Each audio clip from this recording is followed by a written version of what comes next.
Bonjour, capsule vidéo pour le chapitre comprendre 15, travail et énergie d'un système mécanique. Donc on va définir une nouvelle grandeur qui s'appelle le travail d'une force et on va faire le lien avec les bilans d'énergie d'un système mécanique.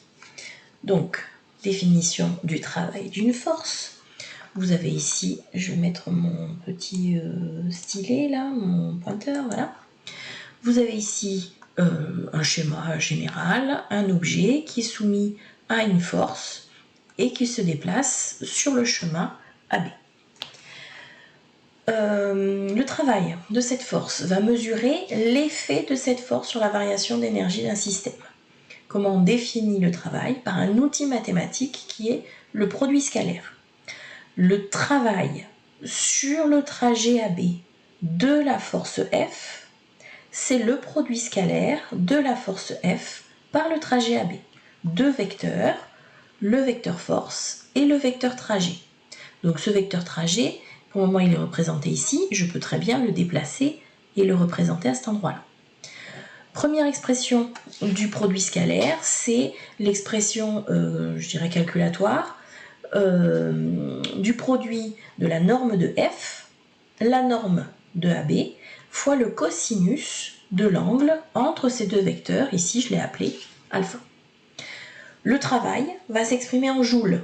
Vous voyez le lien avec l'énergie, même unité. La force doit être en newton et le déplacement AB en mètres. Trois cas peuvent se présenter.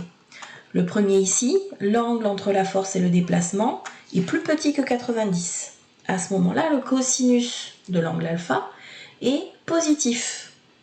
On va dire dans ce cas que le travail est moteur. Ça veut dire finalement que la force appliquée à ce système va lui permettre, on verra après, de gagner de l'énergie. Le cas opposé, l'angle est supérieur à 90. À ce moment-là, le cosinus de l'angle alpha est négatif et on parle de travail résistant. Enfin, dernier cas, alpha est juste égal à 90. C'est le cas d'une force qu'on utilise à chaque fois qu'on a un objet qui se déplace sur un support. C'est la réaction du support. Cette force, elle aura toujours un travail qui sera nul parce que le cosinus de 90 est égal à 0.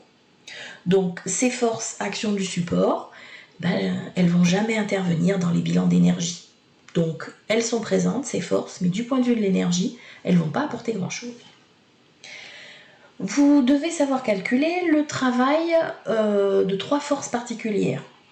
Les forces que l'on a liées à nos particules dans des champs de pesanteur, donc le travail du poids, champ électrique, donc le travail de la force électrique, et enfin on verra le travail de la force de frottement. Donc, oui, il faut que j'enlève mon pointeur. Donc le travail du poids, j'ai fait mon petit schéma ici. J'ai un objet qui se déplace du point A au point B, il suit ce chemin. En fait, il pourrait suivre ce chemin, celui-là, n'importe quoi. Le travail du poids ne va dépendre uniquement, finalement, du point A de départ et du point B d'arrivée. Et donc, on va simplement calculer le travail du poids sur le trajet en ligne droite de A vers B. Eh bien, tous les chemins qui pourraient être suivis entre ce point A et ce point B, on obtiendra le même travail. On ne peut pas le démontrer encore cette année, mais pour ceux qui continueront, vous pourrez faire la démonstration.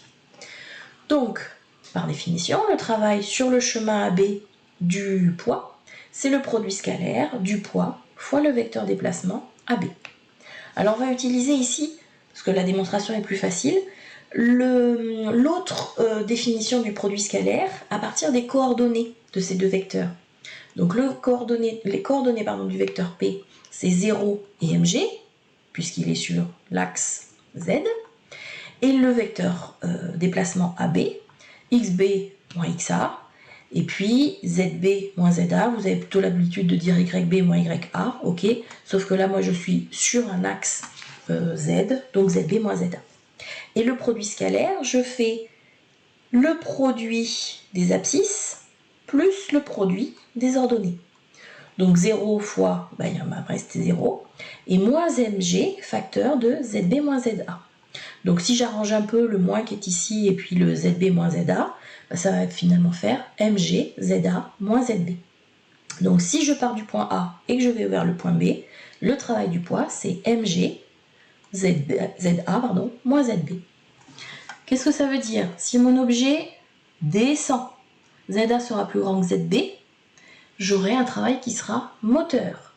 Si au contraire j'ai un objet qui remonte, le point A se trouve ici, le point B se trouve là, donc ZA moins ZB est négatif, et dans ce cas-là, le travail est résistant. Et par contre, si je me déplace à l'horizontale, ben ZA est égal à ZB, et donc le poids ne travaille pas. Ensuite, vous pouvez vous exercer avec deux petits exemples. Vous mettez pause sur la vidéo, vous travaillez ça sur votre cahier, vous essayez de voir si vous trouvez le travail du point. Je vous donne la correction dans la suite. Ah non, c'est pas ça, pardon. Hop, là. Décidément. Donc le travail du poids d'une balle de tennis qui a été lancée du 4e étage. La seule chose qui m'intéresse, c'est la hauteur, ici, entre les points A et B, qui nous est donnée. Donc M fois G fois H, 5,8 joules. Si maintenant je suis sur un plan incliné, ben c'est toujours pareil. Je vais du point A vers le point B.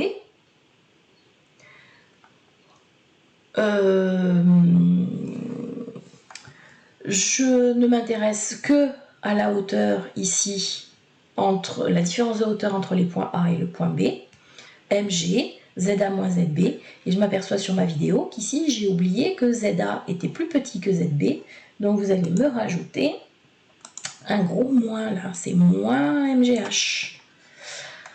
Donc attention à faire l'énoncé, H c'est ceci. Et la grandeur qui nous était fournie, c'est L, ce qui se trouve là. D'accord?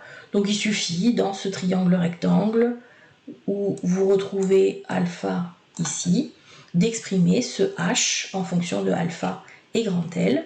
Sinus alpha, c'est petit h sur grand L, donc H est égal à L fois sinus alpha. Et donc mon petit moins ici, qui se retrouve à deux endroits, donc moins 340 joules pour cet exemple. Force suivante, le travail d'une force électrique.